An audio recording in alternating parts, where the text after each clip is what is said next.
How do you separate?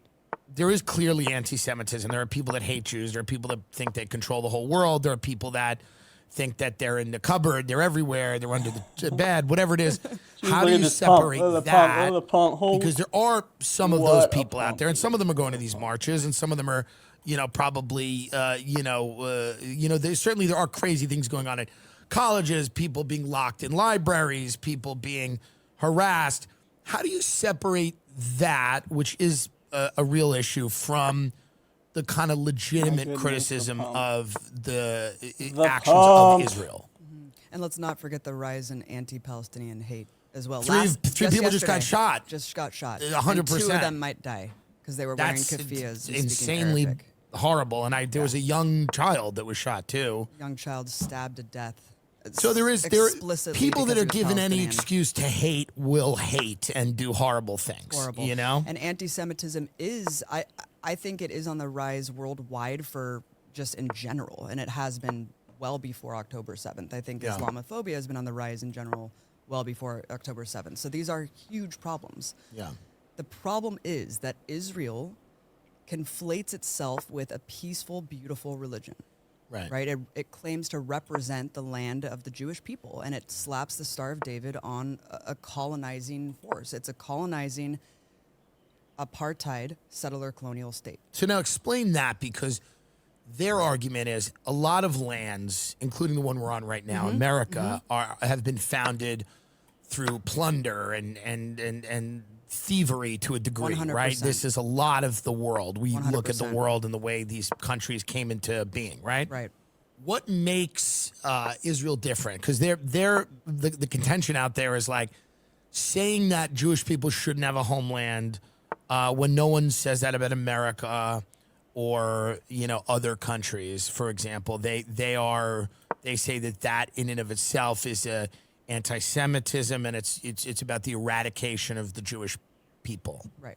So first of all, you mentioned earlier that anti-Semitism in general. I think that this is being debunked. This was basically the excuse to tamp down on any criticism of Israel for a long, long time, and a lot of the times it worked because you're putting people on the defense who are anti-racist and anti-bigot and saying you're anti-Semitic for criticizing this state, and so a lot of people were just reflexively like, no, okay. And that's why you have this tendency of liberals to just kind of like apologize and excuse what's been going on for a long time until Jewish people became an important facet of the pro-Palestine solidarity movement. And I think that we've seen an enormous wave of Jewish solidarity activists staging direct actions, participating in these protests. Right. Okay, it's insane. I mean, you can no longer say that it's anti-Semitic to criticize Israel when you see such a huge component be Jewish people themselves, religious and secular. Second of all, when people say, do you think that Israel has the right to exist, it's not so much about do Jews have the right to exist in a place? Like, obviously they do. Here's the question. When you say, does Israel have the right to exist, what are we talking about here? Are you talking about, does Israel have the right to exist as an apartheid state?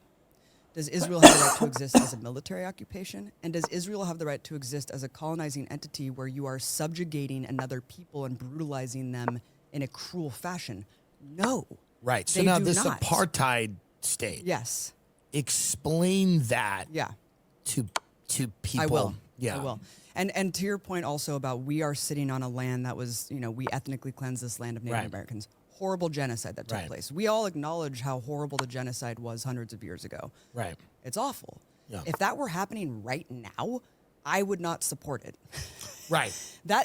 Israel for 75 years has been based on, like Noah Tishby, what was really insulting to me about her being on the show is that she lied to you. She didn't share the clip? She lied to you and lied to your audience. Yeah.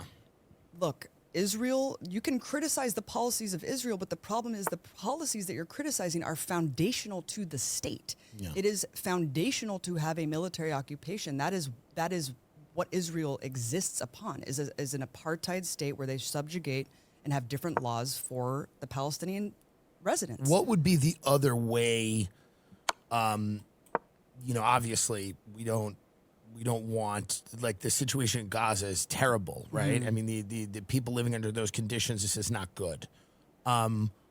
What This thing went all the way back down to would be the 40K, way huh? to do it? Wow. Is it a Those are two-state dumb. solution where each state has an autonomous He's low on thing? time. How does it work? So yeah, Because it seems like I don't feel like they're all going to live together happily. That's just certainly my not instinct. At first. Certainly not at first. I mean, my this is instinct. no one's going to hold hands together and and sing. I mean, this is something that's going to take decades. Yeah. Just like this, I mean, just like FARC in Colombia, like these things happen, and they happen with a lot of international oversight Right. and parameters set up where people have to abide by the rules of, coexistence. The bloody, violent conquest that Israel is based upon and the expansionist nature that Israel is based upon is a huge problem, right? If Israel just was created in 1948 with 1948 borders And then chilled. and chilled out, It's a different story. it would be a different the story. settlements, the evicting people from home. This is a This completely is different insane. story. Look at Yeah. just from October 7th in the West Bank, where Hamas Right. doesn't have any ruling authority.